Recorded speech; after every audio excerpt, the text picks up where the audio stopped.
લોકોના ખીચા કઈ રીતના ખાલી કરવા, સ્માર્ટ રીતે ખાલી કરવા, એના માટેની યોજનાઓ, નવા સ્માર્ટ મીટરો લાવીને કોન્ટ્રાક્ટરોના ફાયદા માટે, ભાજપના મળતિયાના ફાયદા માટે, ભાજપના ફાયદા માટે તમે સ્માર્ટ મીટર લગાવવાનું જે ગતકડું લાવ્યા છો એમાં અમે ક્યારેય સફળ નહીં થવા દઈએ। જબરદસ્તી સ્માર્ટ મીટર લગાવવાનો પ્રયાસ કરશો તો જન આંદોલન થશે। આ શબ્દો છે સુરત મનપાના પૂર્વ કોર્પોરેટર અને પૂર્વ વિપક્ષ નેતા પાયલ સાકરિયાના। આમ આદમી પાર્ટીના આ નેતાએ વિડીયોના માધ્યમથી જણાવ્યું કે છેલ્લા 3-4 દિવસથી ડીજીવીસીએલ દ્વારા પૂણા વિસ્તારની અલગ અલગ સોસાયટીના પ્રમુખને નોટિસ આપવામાં આવી રહી છે કે તેમની સોસાયટીમાં સ્માર્ટ મીટર ફરજિયાત લગાવવામાં આવશે। ત્યારે આ મુદ્દે પાયલ સાકરિયાએ કહ્યું કે લોકોની સમસ્યાઓ દૂર કરવાની જગ્યાએ સ્માર્ટ મીટરના નામે લોકોના ખિસ્સા ખાલી કરાવવાની યોજના ચાલી રહી છે।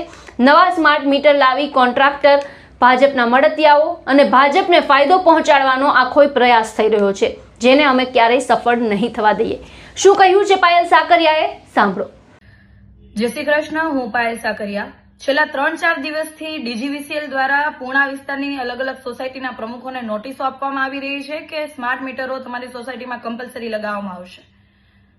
હું ડીજીવીસીએલ એવું કહેવા માંગુ છું કે પૂણા વિસ્તારની અંદર હું કોર્પોરેટર હતી ત્યારે સતત અમે પત્રો લખેલા છે કે સબસ્ટેશનો તમે રસ્તા વચ્ચે જે છે ને ખસેડવામાં આવે અને અંડરગ્રાઉન્ડ કરવામાં આવે અથવા એની કોઈ અલગ વ્યવસ્થા કરવામાં આવે।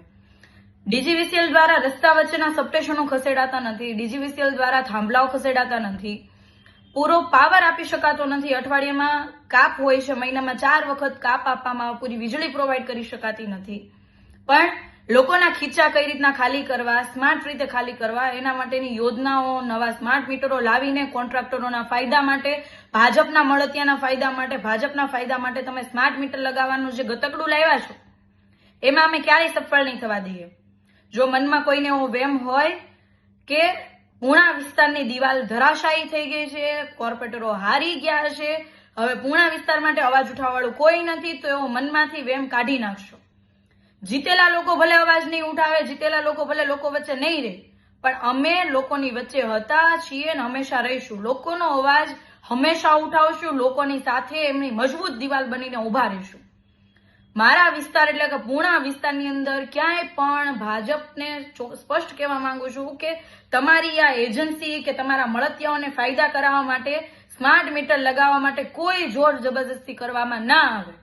જો જબરદસ્તી કરીને સ્માર્ટ મીટર લગાવવા માટે ડીજીવીસીએલના કર્મચારીઓ આવશે તો લોકોને સાથે રાખીને જન આંદોલન કરીશું, ડીજીવીસીએલનો ઘેરાવો પણ કરીશું, પણ એમની જે આ યોજના છે લોકોને લૂંટવાની, એ યોજનાની અંદર અમે ક્યારેય સફળ નહીં થવા દઈએ। તમે સિસ્ટમને સ્માર્ટ કરો, તમારી આખી જે સિસ્ટમ જે ચાલી રહી છે કરપ્ટ સિસ્ટમ, એ સિસ્ટમને પહેલા સ્માર્ટ કરો, એ સિસ્ટમ બદલો। લોકોના ખીચા ખાલી કરવાનું મહેરબાની કરીને હવે બંધ કરો। આ મોંઘવારીની સામે લોકો માંડ પોતાનું ગુજરાન ચલાવે છે, એવામાં તમે સ્માર્ટ મીટર લાવીને તમે લોકોના જે ખીચા ખાલી કરવા માટેના આયોજનો કરો છો એ બંધ કરી દો। અમે ભલે હારી ગયા હોઈએ પણ લોકોનો અવાજ પહેલા ઉઠાવતા હતા એવી જ રીતના હજી પણ મજબૂતાઈથી અવાજ ઉઠાવીશું। હજી એક વખત કહું છું, જબરદસ્તી મારા મત વિસ્તારની અંદર ક્યાંય પણ સ્માર્ટ મીટર લગાવવા માટે આવવું નહીં।